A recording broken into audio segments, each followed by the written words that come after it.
Hello, welcome to another edition of Safety Alert. I'm your host, Lisa Lancaster, and I'm excited to say that I'm on location today at the Public Safety Building talking to Chief Jeffrey Miller of the Emergency Communications Division. Hi, Chief Miller, how are you? Good afternoon, how are you? Right, great. Thank you for having me in your house. You know, there's a popular song out right now called My House by Flo Rida, so I wish we could play it in the background, so I feel like, you know, I'm in your house, I'm an invited guest. Thank you so much. Well, we thank you for coming and helping promote the 911 system. Absolutely. I'm excited about it. I'm excited about the citizens learning something today. So why don't we start with, how did you start your career here at Newcastle County? How did your career help you into the job you're in now? I started in the 1980s as an emergency call operator, which is basically the first step of getting into the communications division, handling 911 emergency and non-emergency phone calls. I was in that position for about 5 years, and then I promoted to the police telecommunicator or police dispatch position, in which I stayed in that position for about 3 years. I left for a little while, and my desire was to continue to be a telecommunicator, so I came back in a completely different aspect of working in the fire EMS dispatch as a part-time employee until they got a full-time position available. I transitioned into the full-time position, and about 3 years after that, we started using protocol for handling our medical calls because it was a requirement by state law to do so. And in order to do that effectively, you have to have a quality improvement process in place. So then Chief of Communications appointed me to the quality improvement position. And I did that for about 7 years. And after those 7 years of implementing and following up with the quality assurance and quality improvement process, I went on to become the Assistant Chief of Operations. And then worked my way up to be the Chief of the Communications Division. Well, wow, congratulations. And I love that we have a chief of this division that started at the lowest rung. I think that speaks volumes, you know, that you started at the bottom and now you're here, you know. So that's great. Congratulations. There's a song like that, Yes, too. there's also a song like that, too, by Drake. See, I love it that we have a cool chief of Emergency Communications Division. So that leads me to my next question. You've been here a while, so you've seen the Communication Center evolved through the years, before computers and afters. Can you speak a little bit about that? I came in just after the transition to the first computer system, but compared to where we are today, compared to where we were in the 80s, it's light years difference. There were times that our computer system in the early 90s was probably down more than it was up and functional, and today that's not the case. We had old CRT screens. Everything was in, black and white or green and orange. They were your only choices. Today, when we walk you through the 911 center, you'll see the county executive always refers to it as, it looks like Star Wars in there because there's so many colors and stuff flashing at you. I'm sure. Okay, well, I look forward to that tour. Can you talk about the different agencies within the 911 Communication Center? Because I know for me, I think Newcastle County, and that's it, Newcastle County Police, but talk a little bit about the different agencies that work within our communication center. Currently, we call take for 7 police agencies in Newcastle County.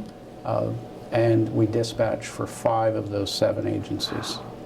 Then in the fire and EMS side of the house, we dispatch for 23 volunteer fire, Wilmington Fire, and the county paramedics as well. So 23 additional agencies. Probably we're upwards of 40-some agencies at the end of the day just to do our job. And that includes every hospital, because we're in constant contact with the hospitals, because we need to make sure that we get patient flow. We don't want to overload Christiana when we know Wilmington has beds available. So we keep in constant contact 24/7 with all the hospitals.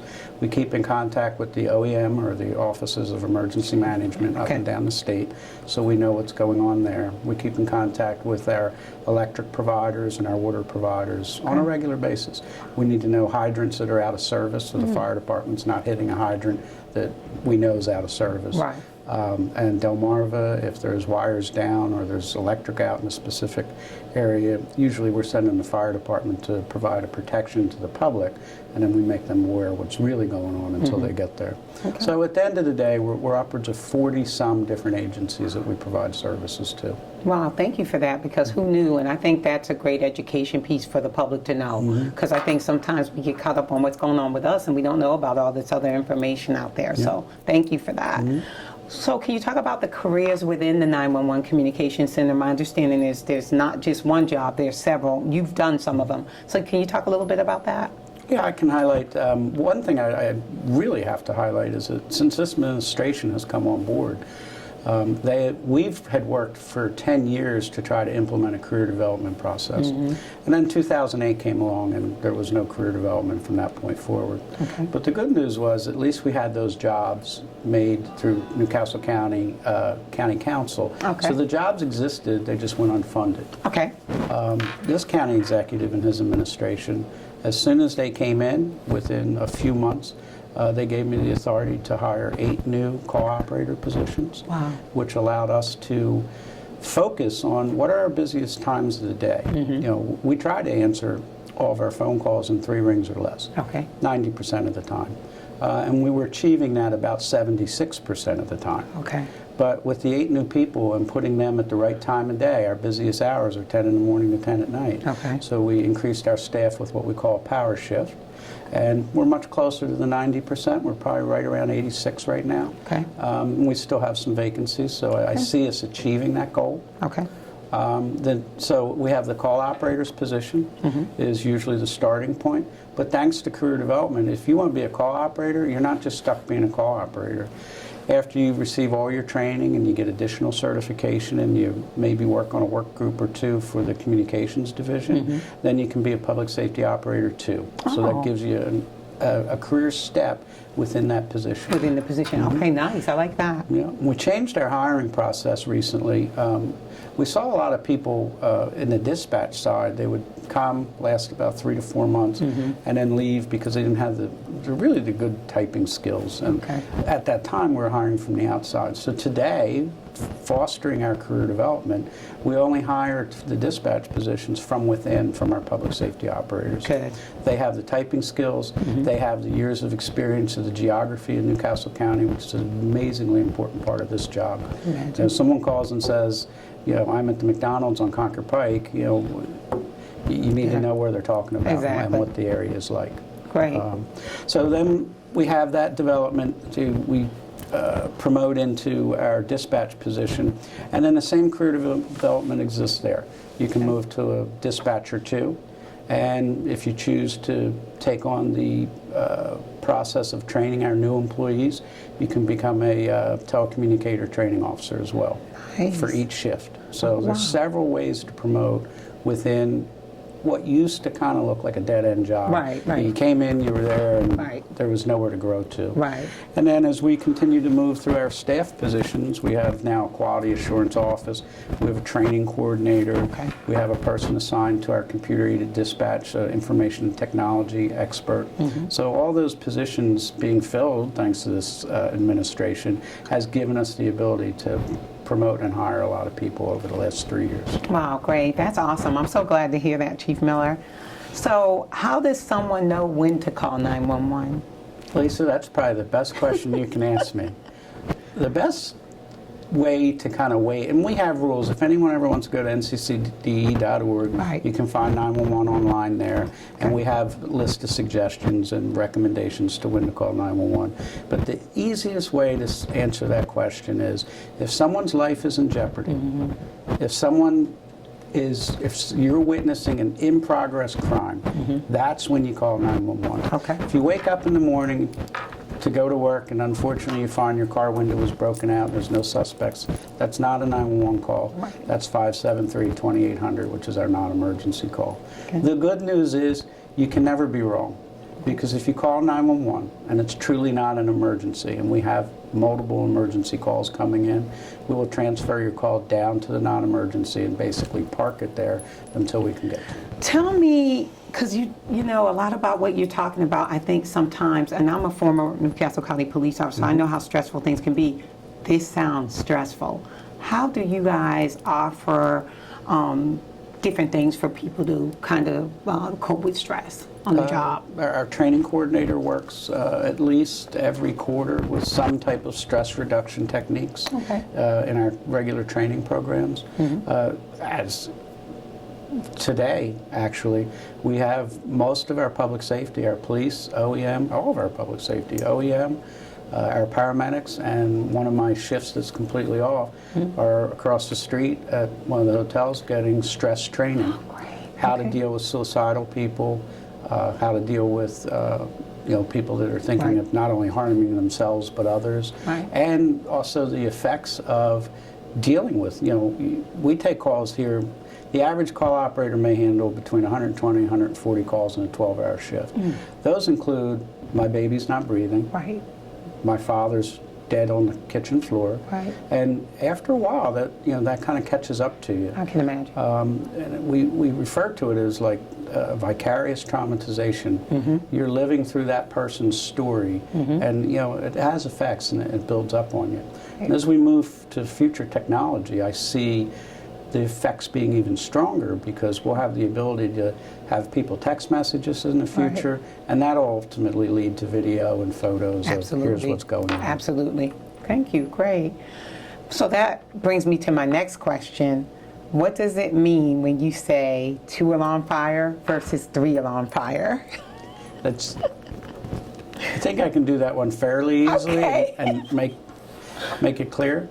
So if a structure fire in Newcastle County and the volunteer fire service, we give them a list of codes, and we say these are all the different types of responses that could come out of the software we use to ask questions about problems. So they take those codes and they assign a level of service, level 1 through 4.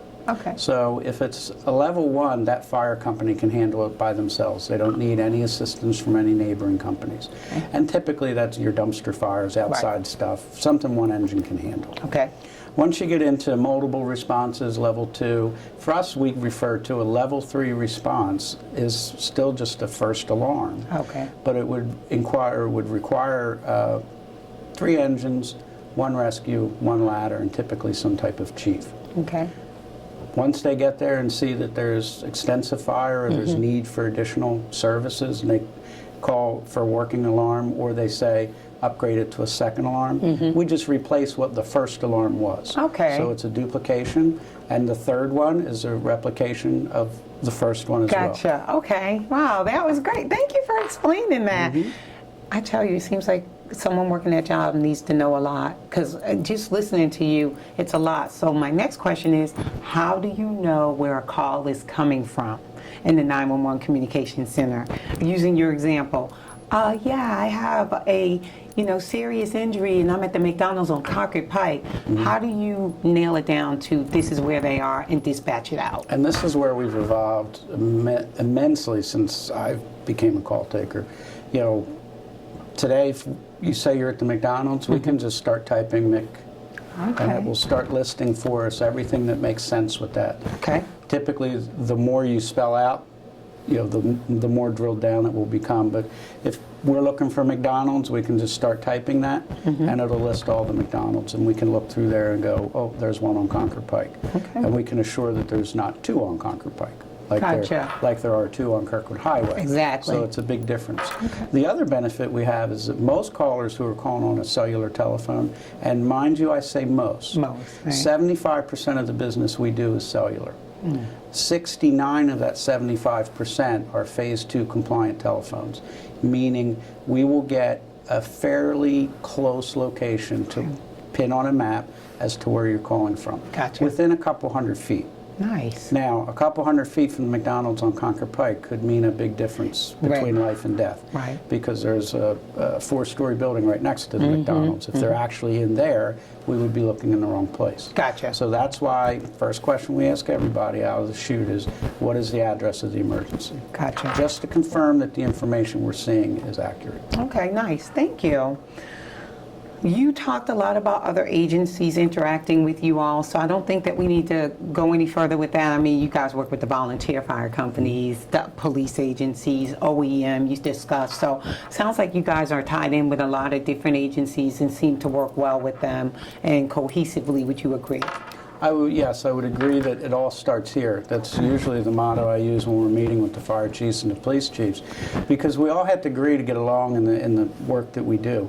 We're processing the information in a way that they want to receive it out in the field. But we have to be capable of delivering that message in that way. So sometimes, we need to work together and work through things so that I got 21 volunteer fire companies, a city fire chief, and each and every one of them want to do something a little bit different. We also support 7 police agencies throughout Newcastle County through phone calls, so we got to kind of support their needs as well, but we can't accommodate 100% all the time. So often we try to just say, listen, this is the best way we can handle a house fire. This is the best way we can handle an assault in progress. Okay, nice. Thank you. What would you say are some of your yearly statistics, like in 2015, about how many calls for fire did you have, and how many types of calls did you have for different things? What would you say? We processed 450 some incident types in 2015. A little bit higher than that in the phone calls. So 475,000 911 phone calls. That follows up with another 200 and some thousand non-emergency calls. Wow. The fire EMS side is probably about 78,000 of those incidents. If not a little more. And the police side is the balance of the rest, because like I said, we dispatch for 5 of the police jurisdictions, and certainly their numbers are anywhere from 300,000, depending on the size. Newcastle County Police is right around 300 and some thousand incidents a year. When you were saying average call taker might get 140 calls, and I think you said in a 12-hour span, right? I kind of figured that when I asked that statistics question, it was going to be a lot, because that's like one day that you were talking about in 12 hours. That's not even 24 hours, and more than one call taker taking calls. So I figured it was a lot. So thank you for explaining that. We look at a little highlight to the data, because I mentioned we communicate with hospitals and schools and DP&L. Delmarva Power, all those other agencies. So 40 some agencies equate to about 3,000 ingoing and outgoing calls a day. And that's just roughly 1 million phone calls a year in and out to make our job work. And regardless of snowstorms or any type of weather, you guys keep working. 24/7. Yeah, 24/7. 365. All right. I'm sure you get this question a lot, so I'll allow you to answer it any way you'd like. How is the pay?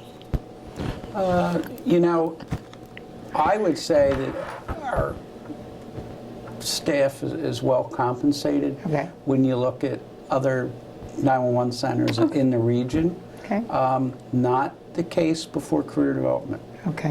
So this administration supporting our career development has changed the morale in our work environment immensely. Well, that's great to know.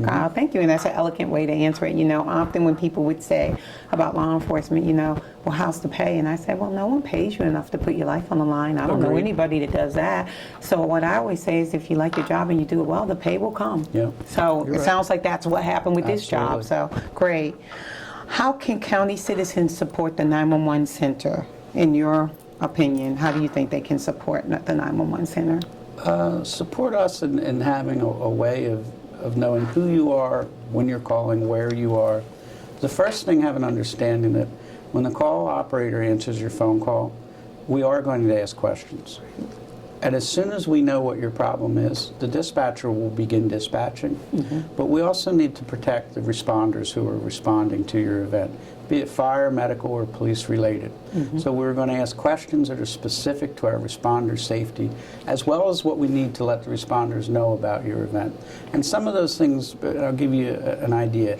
If you call and say your house is on fire, okay, well, some things we need to know is how many stories is it, because that's going to make a difference in what kind of equipment we're going to send.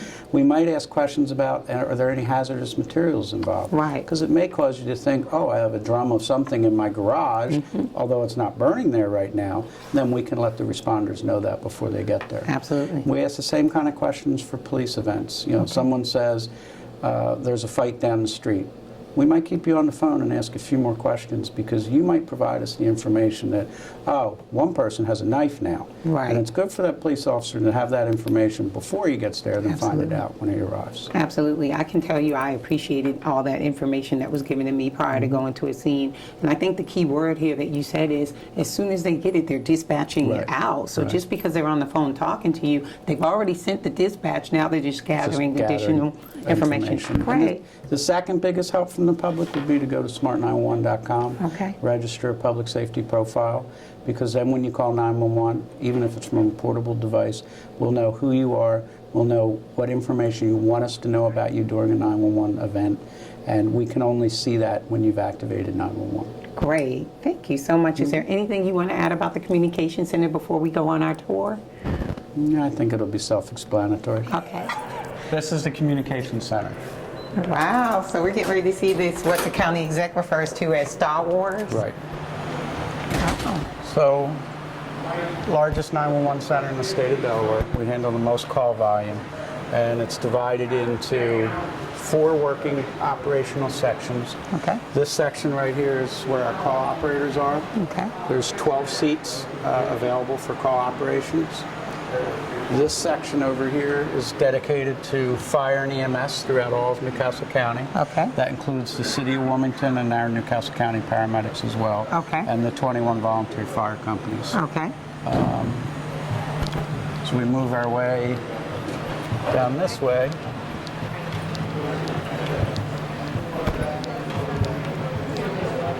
This section of the room is dedicated to all the police dispatch services. Okay. This side of this section is specific to Newcastle County Police, Middletown Police, Delaware City Police, Newcastle City Police, and the other side over here is the Delaware State Police. Okay. And they dispatch for the Delaware State Police and Newport Police, and they're state employees that dispatch in our center with us. Okay. The rest of the room is all Newcastle County employees Nice. of the Public Safety Division. Okay. So how a typical call works is the call operator will receive the call, and they'll begin inputting that into what's our computer-aided dispatch system, or our CAD. And the CAD knows where to send that information to, whether it's a police call or a fire EMS. It sends it to the dispatch side of the room. Okay. They'll begin the dispatch process, and then the call operator will stay on the phone and ask questions for the reason of the safety of our responders. And another good advantage that we use protocol is it gives us the ability to give people pre-scripted information on how to make the situation better until help arrives. Okay. So we can actually give CPR instructions over the phone. We do that about 3 to 5 times a day. Nice. We've given birth instructions over the phone. Okay. So some of our employees have had successful births That's over nice. the phone before the field responder arrives. Okay, nice. So this is what we like to call our first line of defense over here. They take the first call. And then I see this pretty big screen up here. Tell us a little bit about that, Chief. This gives us several different abilities. One is just to monitor, there's so many different aspects of this room that is taking place at one time.